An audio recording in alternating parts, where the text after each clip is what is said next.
지난 시간에 아달월 13일과 14일 양일간 있었던 이스라엘의 대역전극에 대해서 말씀을 드렸습니다.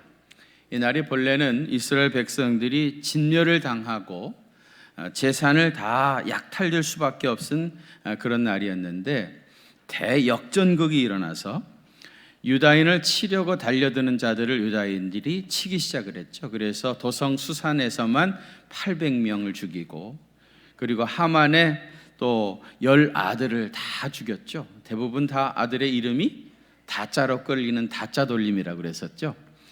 그리고 전국적으로는 7만 5천 명을 죽였습니다.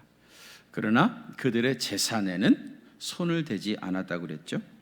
얼마든지 그들의 재산을 탈취할 수 있는 권리가 주어졌지만은 물질에 대한 탐심으로부터 자기 스스로를 보호하기 위해서 그것을 취하지 않았다고 했습니다. 이어지는 오늘 본문 20절과 21절에 보면은요, 우리 한번 같이 봉독하실까요? 시작. 모르드게가 이 일을 기록하고 아하수에로 왕의 각 지방에 있는 모든 유다인에게 원근을 막론하고 그를 보내어 이르기를, 한 규례를 세워 해마다 아달월 13일과 15일을 지키라고 했습니다. 이것이 유대인들이 지금까지 지키는 부림절의 기원이 되었습니다. 부림이라고 하는 말은 원래 부르에서부터 온 건데, 부르라는 건 무슨 뜻이죠? 제비를 뽑다, 그런 뜻이죠. 옛날 하만이 이스라엘 백성들을 죽이는 날을 정할 때에 제비를 뽑아가지고 아달월 13일을 선택했죠. 그래서 부르에서 부림하면 복수입니다. 13일과 14일 양일을 이제 부림절로 지키라 해가지고 부르에서 부림이라는 말이 온 겁니다. 지금도 이스라엘 백성들은요, 12월 14일과 15일 이틀 동안을 부림절로 지켜요. 태양력으로 얘기하면은 3월 20일 전후 정도 될 것입니다. 그런데 불행하게도 이스라엘 백성들에게 이 명절은 불경스러운 연락 행사로 전락해 버려 가지고 이스라엘 백성들이 이 불임절이 되어지면은 술을 먹고 방탕하는 날이 되어 버렸습니다. 마치 우리의 성탄절이 방탕한 날이 되어 버린 것처럼 현대 유대인들도 이 불임절이 얼마나 하나님의 큰 은혜가 임한 날입니까? 그 하나님의 은혜를 망각해버리고 잔치만 남아서, 축제만 남아가지고 방탕하고 타락하는 날로 전락해버렸던 겁니다. 사실 이 날은 너무너무 큰 은혜의 날이고 기쁨의 날이었죠. 다 죽을 날을 받아 놓았었던 날인데 오히려 대적들을 다 죽이고 그 생명을 구한 날이니까 말할 수 없이 기쁜 날이었고 하나님께 감사해야 했던 날입니다.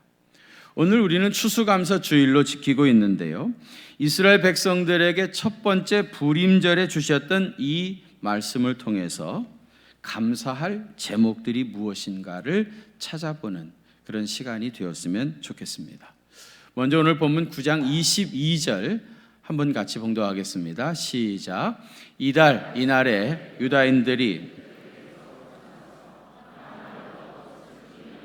기쁨이 되고 애통이 변하여 길한 날이 되었으니 이 두 날을 지켜 잔치를 베풀고 즐기며 서로 예물을 주며 가난한 자를 구제하라 하매. 아멘. 여기에 우리가 감사해야 할 이유들이 여러 가지로 기록이 되어 있습니다.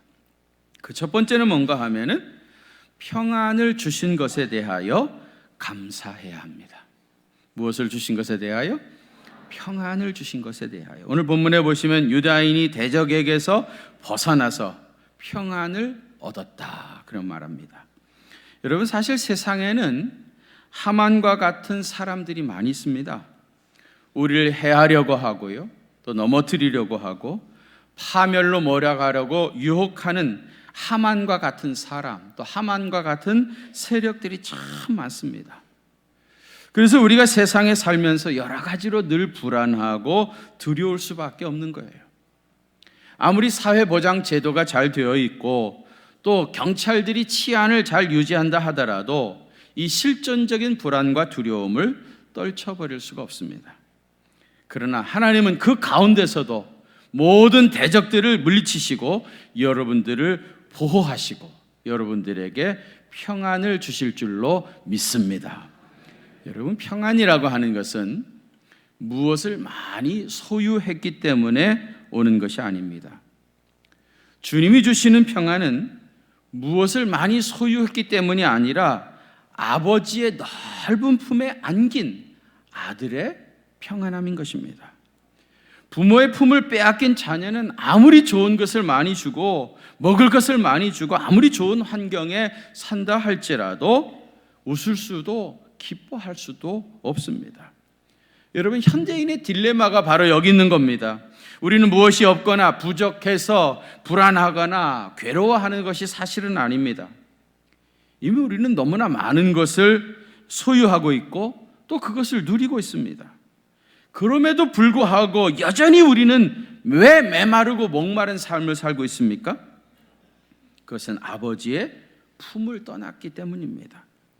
우리가 너무 잘 아는 이야기지만은 탕자의 예를 보시면은요, 그가 아버지의 많은 재산을 가지고 나가서 돈을 막 쓰면서 방탕하게 지낼 때에도 그는 전혀 기쁘지 않았습니다. 만일에 그가 그렇게 하면서 기뻤다고 하면 자기 스스로에게 속은 것입니다. 그는 그 채울 수 없는 기쁨을 위해서 더 많은 돈을 사용했고 더 자극적인 쾌락에 빠져들어갔습니다마는 그럼에도 불구하고 그는 기쁨을 누리지 못했던 겁니다. 그가 돈이 다 떨어져 가지고 돼지를 치는 자가 되기 이전에도 그는 전혀 기쁘지 않았습니다. 그는 이 많은 방황을 끝에 깨달은 값진 교훈 하나는 아들은 아버지의 품에 있어야만 평안하다는 것을 깨닫게 된 겁니다. 그래서 결국 그는 아버지의 품으로 돌아왔던 겁니다. 아버지가 그에게 좋은 옷을 입히고 살찐 송아지를 잡아가지고 잔치를 베풀어 주었기 때문에 그가 평안했던 것이 아닙니다. 멀리서 자기가 달려오는 것을 보시고 뛰어나와서 품어주시는 그 아버지의 따뜻한 체온을 가슴으로 느끼면서 그는 잃었던 평안을 누리기 시작했던 겁니다. 여러분, 진정한 평안은 아버지의 품에 있습니다. 주님의 품 안에서 주님이 주시는 참된 평안을 받아 누리시기를 축원합니다. 두 번째로는 사명을 주신 것에 대하여 감사해야 됩니다. 오늘 본문에 보시면은 슬픔이 변하여 무엇이 되고요? 기쁨이 되고 애통이 변해서 길한 날이 되었다. 그렇게 말하고 있습니다. 사람은 자기가 받은 사명을 발견하고 자기 사명을 감당하는 그 현장에서 슬픔이 변해서 기쁨이 되어지고 애통이 변해서 길한 날이 되는 그러한 은혜를 경험할 수가 있습니다. 그래서 우리는 자기가 맡은 사명에 최선을 다해야 됩니다. 그래야 그 현장에서 주님이 주시는 놀라운 기쁨을 맛볼 수가 있습니다. 우리가 잘 아는 구절입니다마는 모세는 그의 시 시편 90편 10절에서 이렇게 고백을 했습니다. 우리의 연수가 70이고 강건하면 80이라도 그 연수의 자랑은 수고와 슬픔뿐이요 신속히 가니 우리가 날아가나이다 그랬습니다. 70년 80년 산다고 해도 실상은 수고와 슬픔뿐이라고 했습니다. 그런데 여러분, 모세가 몇 세까지 살았죠? 실제로 120세까지 살았습니다. 자기는 120살까지 살았는데 왜 우리의 연수가 70이고 80이라고 했겠습니까? 난 특별한 사람이니까 120살까지 살았지만 너희들은 아니야. 너희들은 80살이면 잘 사는 거야. 그런 뜻이겠습니까? 여러분, 이 말씀 속에 아주 깊은 의미가 담겨져 있다고 생각이 듭니다. 보통 사람들의 인간의 수명은 80이 맞습니다. 그런데 모세는 이스라엘 민족의 지도자로 살았던 마지막 40년을 하나님께서 자기에게 사명을 주시기 위해서 덤으로 준 시간들이라고 생각했던 것 같습니다. 모세가 이스라엘 백성들을 강해에서 인도로 해서 40년 만에 요단 동편까지 이르렀기 때문에 거기 느보산 꼭대기에서 자기 사명을 다하고 거기서 120살에 죽은 것이지, 만일에 그 기간이, 광야 기간이 더 길어졌다고 하면 아마 모세는 더 오래 살면서 자기에게 주어졌던 사명을 다 감당했을 것입니다. 여러분, 우리의 연수가 70이고 강건하면 80이라도 그 연수의 자랑은 수고와 슬픔뿐이라고 했습니다. 왜 이런 고백을 했겠습니까? 실제로 여러분, 모세가 80세까지 살 때에 그의 생이 어땠습니까? 태어나가지고 40년 동안은 바로의 왕궁에서 왕자로 살았습니다. 그리고 나서 그 후로 40세에서부터 80세까지는 미디안 광야에서 이드로의 양무리를 치면서 광야에서 목동으로 살았습니다. 어떻게 생각해 보면 모세는 인간적으로 횡재한 사람입니다. 여러분, 바로의 왕궁에서 왕자로 살아가는 기회가 아무에게나 주어집니까? 그가 그때 누렸던 부귀와 영화, 권력의 맛이 얼마나 대단했겠습니까? 많은 사람들이 모세를 부러워했을런지 모릅니다. 그러나 모세는 전혀 그렇게 느껴지지 않았습니다. 왜냐하면 그는 애굽 사람이 아니라 히브리 사람이었기 때문입니다. 혹시 하나님을 알지 못하는 사람들은 물질이 많고 권력이 주어지면 기쁘고 즐겁게 살 수 있을런지 모릅니다. 그러나 하나님의 백성들은 사정이 다릅니다. 하나님 없는 물질, 하나님 없는 권력, 그것은 진정 우리에게 기쁨이 될 수가 없습니다. 모세가 바로의 궁전에서 지냈던 그 40년이라고 하는 세월이 그것을 우리에게 증거하고 있습니다. 그는 이 갈등을 견디지 못해서 결국은 바로의 궁전에서 뛰쳐나올 수밖에 없었습니다. 그러다가 미디안 광야에서 십보라를 만나서 결혼을 하게 되어졌고 또 아들을 낳았습니다.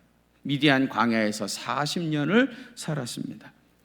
모세가 십보라와 만나서 결혼을 해서 낳은 첫 아들의 이름이 뭐죠? 게르솜이죠. 게르솜이라고 하는 말의 뜻은 이방에서 객이 되었다, 그런 뜻입니다. 이 모세가 얼마나 일생을 외롭게 살았는지, 아들을 낳고 나는 이방 땅에서 객으로 살았다, 나는 혼자였다, 나는 지극히 외로웠다, 그런 고백을 하면서 그의 첫 아들 이름을 게르솜이라고 붙였습니다.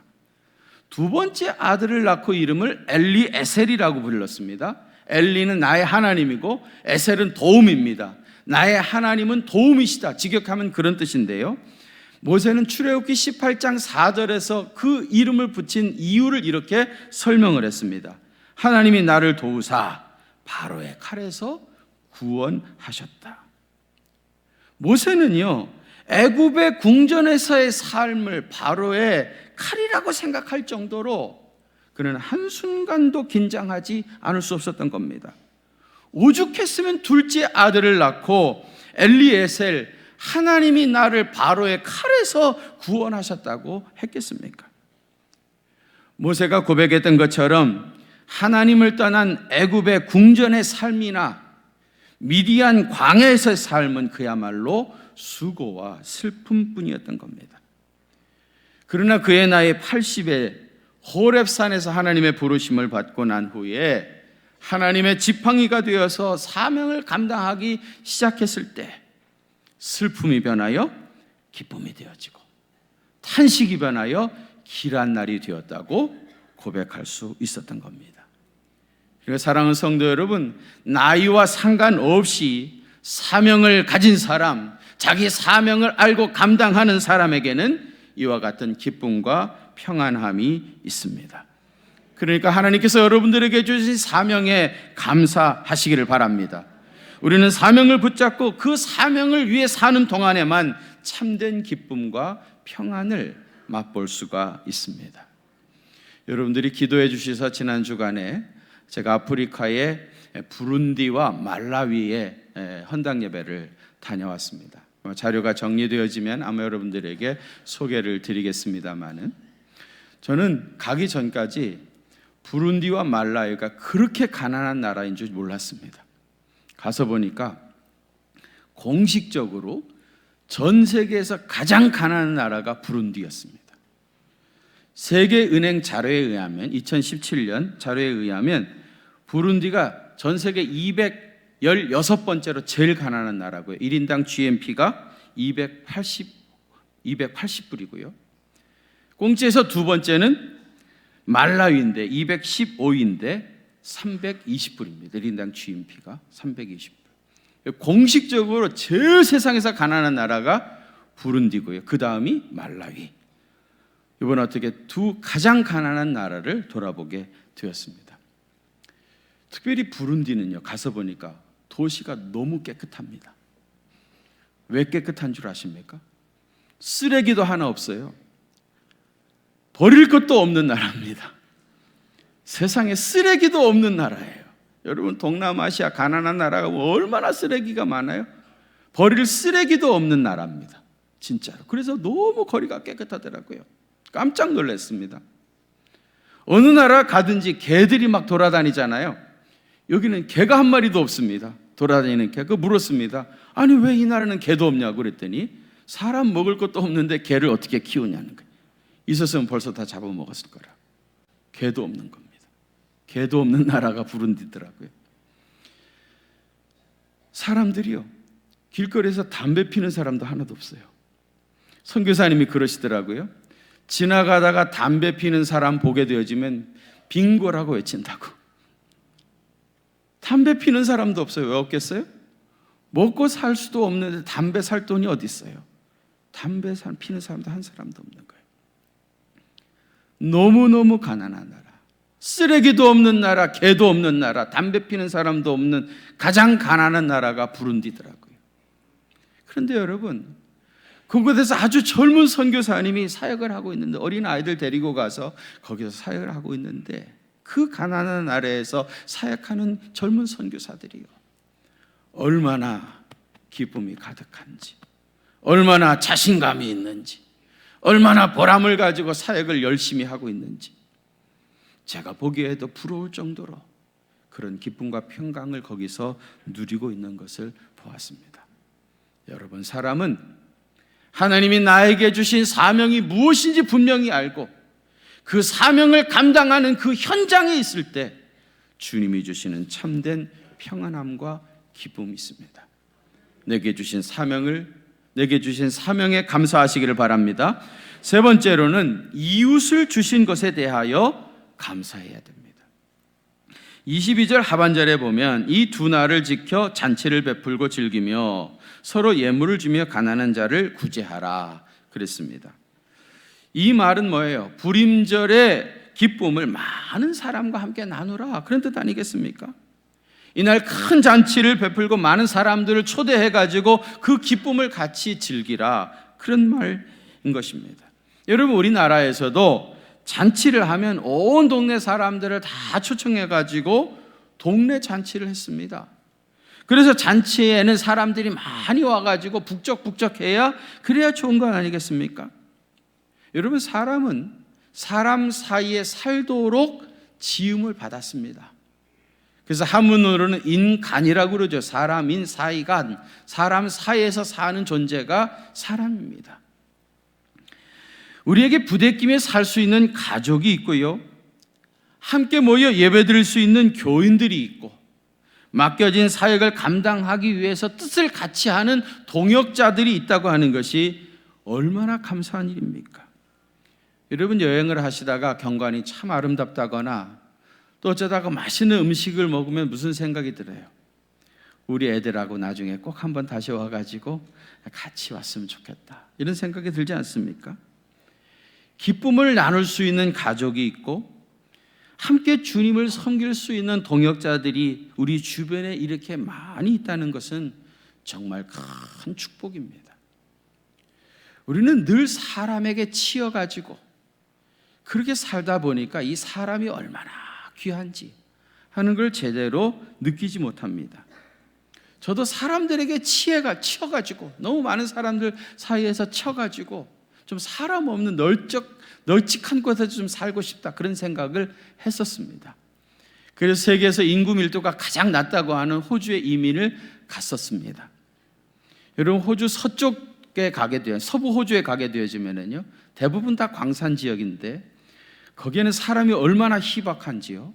가장 가까운 이웃집이 한 300km 정도 가야 이웃집 하나 나오는 그런 동네들이 많이 있습니다. 아침에 밥을 먹고 이웃집에 차 한잔 먹으러 가자 하면은 차를 먹고 적어도 4시간, 5시간 가야 이웃집이 겨우 하나 나오는 그런 동네들이 있어요. 사람이 보이지 않는 땅입니다. 제가 살던 호주 시드니에도요, 사람들이 그렇게 많지 않아요. 그 동네 지나가다가 특별히 할머니들, 나이 드신 분들이니까 안녕하세요 인사 건넸다가 붙잡히면은요, 길거리에서 알아들을 수 없는 할머니 영어를 30분 이상 들어줘야 됩니다. 그러니까 눈치 없이 그러고 있으면 안 됩니다. 빨리 눈치하고 그 자리를 떠나야지. 그러지 않으면 붙잡히면 30분 이상 붙잡고 얘기합니다. 누가 그러더라고요. 젊을 때에는 자연이 그립고 나이 들면 사람이 그리워진답니다. 사람은 사람 사이에서 부대끼며 살게 되어 있습니다. 아직도 여러분 주변에 누군가가 있는 것에 대하여 감사해 보셨습니까? 늘 거기 있는 줄 알았는데, 당연히 있는 줄 알았는데 어떤 사연으로 그 자리가 비어버리면 얼마나 그 빈 자리가 크게 느껴지는지 모릅니다. 그러니까 있을 때 잘해야 됩니다. 있을 때 잘해야 됩니다.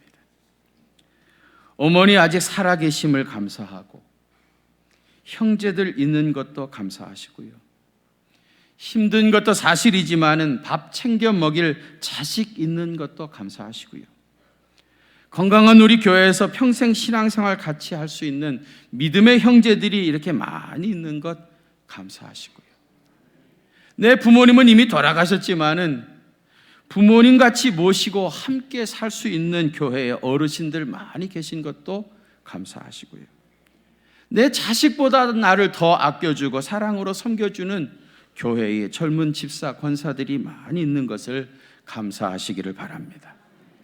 저는 이번 감사절을 지내면서 내가 하나님 앞에 감사해야 될 것이 뭔가 깊이 생각해 보았습니다. 제일 먼저 우리에게 덕망이 아주 높으신 원로 목사님 4분을 섬기게 됐다는 것이 참 감사한 일이고요. 그리고 늘 부족하게 그지없는 종을 우리 장로님들이 얼마나 잘 섬겨주시는지 몰라요. 이해해 주시고 적극적으로 협력해 주시고 도와주시고 기쁘게 목회할 수 있도록 늘 도와주시는 장로님들이 이렇게 많이 계신 것이 너무 감사하고요. 사실 오늘 우리 시대에 신앙생활 한다고 하는 게 참 힘들고 벅찬데도 우리 교인들이 한 번도 불평하지 않으시고 묵묵히 따라주시고 적극적으로 참여해 주시고 헌신해 주시는 이렇게 많은 성도님들이 계신다는 것이 얼마나 감사했는지 모릅니다. 특별히 지난번에 신우주 두유공장을 위해서 많은 성도님들이 헌금에 동참해 주셔서 우리가 필요한 충분한 헌금이 모여졌다는 얘기를 듣고 너무너무 감사했습니다. 여러분, 하나님께서 우리에게 이렇게 좋은 이웃들을 우리 주변에 많이 주신 것을 감사하시기를 바랍니다. 이런 의미에서 여러분, 옆에 계신 분에게 이렇게 한번 인사합시다. 내 곁에 계셔 주셔서 감사합니다. 그렇게 한번 인사하십시오.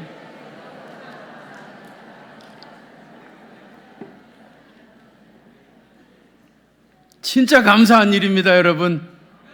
아니에요? 얼마나 감사합니까? 오늘 혹시 우리 예배 나 혼자 와서 예배 드린다고 생각해 보세요. 얼마나 쓸쓸하겠습니까? 예배당에 가득 모여가지고 하나님 앞에 예배하고 또 주님이 주시는 은혜를 우리가 같이 받고 하나님이 내게 주신 사명 발견하고 믿음으로 살아간다고 하는 것이, 이렇게 믿음의 동역자들이 그득히 많이 있다고 하는 것이, 그 가운데 내가 있다고 하는 것이 얼마나 감사한 일인지 모릅니다. 마지막 4번째로는 구원받은 반열에 서게 된 것을 감사해야 합니다. 에스더서에는 2개의 조서가 있다고 그랬죠. 그 첫 번째는 뭡니까? 하만의 조서입니다. 이것은 구약의 율법을 상징한다고 했습니다. 2번째는 뭡니까? 모르드게의 조서입니다. 이것은 신약의 복음을 상징한다고 했습니다. 마찬가지로 2개의 반열이 있습니다. 그 첫 번째는 하만의 반열입니다. 전에 하만을 악한 하만이라고 했는데 히브리어로는 하라 하만이라고 했어요. 이걸 숫자로 풀면은 사탄의 수인 666이라고 했습니다. 하만의 반열에 선 사람은 하만과 함께 결국은 죽음에 이르게 되질 것입니다. 또 하나의 반열이 있습니다. 모르드게의 반열입니다. 여러분, 우리는 그리스도 안에서 모르드게의 반열에 서게 되어서 구원받는 백성이 되었습니다. 하나님께서 모르드게를 높이 들어서 귀하게 쓰신 것처럼 우리를 그렇게 값지게 사용하실 것입니다. 여러분, 우리가 모르드게 반열에 서서 구원받은 백성이 되었다고 하는 이 본질적인 은혜에 우리는 제일 감사해야 됩니다. 여러분, 우리 주변에 사람들이 아무리 많고 많은 사역을 하고 많은 일을 한다 할지라도 내가 구원받지 못했다고 하면, 모르드게 반열에 서지 못했다고 하면 그것이 무슨 의미를 지니겠습니까? 예수님 믿고 구원받은 이후에 이 모든 것이 다 의미를 지니게 되어진 겁니다. 그러니까 가장 본질적인 감사는 내가 그리스도 안에서 구원받은 모르드게의 반열에 서게 되었다는 것, 그것이 가장 본질적이고 가장 큰 은혜이고 감사입니다. 여러분, 사도 바울이 빌립보서를 썼습니다. 옥중에서 썼다고 해가지고 옥중서신이라고 하는 이름이 붙어져 있는 편지입니다. 옥중에서 사도 바울이 편지를 썼는데 읽어보면은 거기에 주 안에서 기뻐하라, 내가 다시 말하노니 기뻐하라, 기뻐하라, 기뻐하라는 말이 적어도 10번 이상이나 나옵니다. 감옥에 갇혀있는 사람이 도대체 뭐가 그렇게 기뻐서 기뻐하라고 했겠습니까? 여러분, 사실 사도 바울은 다메섹 도상에서 예수님을 만난 후에 유대교에서 쫓겨나가지고 당시 사교라고 말했던 기독교의 순회 전도자 이상 아무것도 아니었습니다. 그에게 보장되어진 것은 아무것도 없었습니다. 섣부른 추측이 늘지 모르지만은 사도 바울은 어쩌면 결혼을 했을 가능성이 상당히 많습니다. 그는 독신 생활을 했다고 했지만 나는 결혼을 하지 않았다고 말한 적은 없습니다. 유대교 랍비들은 18살이 되어지면 결혼을 해서 자식을 많이 낳는 것이 신성한 의무라고 생각했습니다. 사도 바울이 예수님 만나기 전에 율법에 그렇게 특심한 사람이었다고 하면 분명히 그는 18살쯤 되었을 때에 아주 유대교의 좋은 가문의 예쁜 아가씨와 결혼을 해서 가정을 이루고 살았을 것입니다. 그러다가 다메섹 도상에서 예수님을 만나고 나서 이 사람이 전혀 다른 길을 가게 되어졌던 겁니다. 그는 복음에 붙잡힌 바 되어가지고 복음 전도인으로서의, 전도자로서의 삶을 살아갔던 거예요. 자기 가정을 제대로 돌보지 못했던 겁니다. 아마 그래서 많은 학자들은 그 아내가 사도 바울을 버리고 결국은 바울은 이혼을 당했을 것이다, 그런 추측들을 많이 합니다. 바울은 이혼을 당했습니다. 그리고 순회 전도자 이상 아무것도 그의 직책이 없었습니다. 보장되어진 것이 하나도 없었습니다. 게다가 감옥에까지 갇혔습니다. 그런 사람이 주 안에서 기뻐하라, 내가 다시 말하노니 기뻐하라고 그렇게 10번씩이나 반복해서 쓰는 이유가 뭐겠습니까? 내가 지금 여기서 죽어도 천국에서 눈을 뜬다고 하는 구원의 확신, 내가 모르드게 반열에 섰다고 하는 구원의 확신, 이 확신 때문에 그는 기뻐할 수 있었던 겁니다. 오늘 감사절을 맞이하면서 우리가 제일 감사해야 될 것은 하나님, 나 같은 죄인을 예수님의 피공로로 다 용서해 주시고 하만의 반열이 아니라 모르게 반열에 세워주셔서 이제 죽어도 천국에서 눈을 뜨는 그런 구원받는 백성으로 삼아주셔서 감사합니다. 이 벅찬 감격이 여러분 심령 속에 충만하시기를 축원합니다. 여러분을 감사절을 맞이하면서 4가지 감사를 해야 된다고 했습니다. 첫 번째는 뭐라 그랬죠? 평안함을 주신 것에 대하여 감사해야 됩니다. 두 번째는 우리에게 사명을 주신 것에 대해서 감사해야 되고요. 세 번째는 뭐죠? 이웃을 우리에게 주신 것에 대하여 감사. 마지막 4번째로는 구원받은 반열에 서게 되신 것에 대하여 감사해야 됩니다. 그런 벅찬 감사가 여러분 삶 속에 충만하게 되시기를 주의 이름으로 축원합니다. 하나님 아버지, 베풀어 주신 주님의 놀라우신 은혜에 감사를 드립니다. 무엇보다도 우리는 하만의 반열에 섰던 사람이었는데 예수님의 보배로운 피로 우리를 구속하셔서 모르드게의 반열에 서게 되어지는 구원받는 백성 삼아 주시니 감사드립니다. 아버지, 벅찬 감격을 가지고 나가서 맡겨주신 사명 잘 감당하게 하여 주셔서 근심이 변하여 기쁨이 되어지고, 아버지 주여 주시는 형통한 복과 은혜를 받아 누리는 믿음의 삶을 살아갈 수 있도록 은혜 더해 주시옵소서. 날마다 우리의 가슴에서 벅찬 감사가 터져나오게 하여 주시옵시고, 그래서 이제 이후로 감사의 간증들이 더 많아질 수 있도록 하나님께서 은혜 위에 은혜를 덧입혀 주옵소서. 이제는 우리 주님 예수 그리스도의 그 크신 은혜와 하나님 우리 아버지의 무한하신 사랑하심과 성령님의 위로하심과 교통하심이 우리 경기중앙교회 사랑하는 성도들과 또 저들의 가정과 그 생업의 현장들 위에 이제로부터 영원토록 함께 계시옵기를 간절히 축원하옵나이다. 아멘.